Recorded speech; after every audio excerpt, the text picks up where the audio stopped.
Welcome sa bagong tutorial video mula sa RoboForex.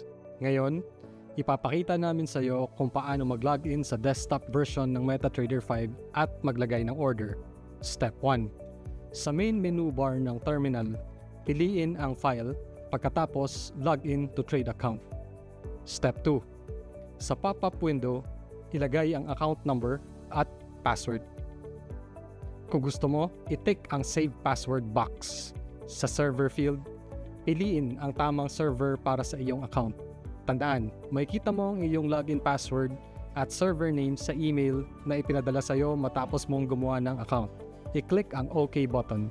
Matagumpay kang nakalogin sa desktop version ng MetaTrader 5 gamit ang iyong account. Step 3. Placing an order. Para maglagay ng order, pumunta sa Trade tab.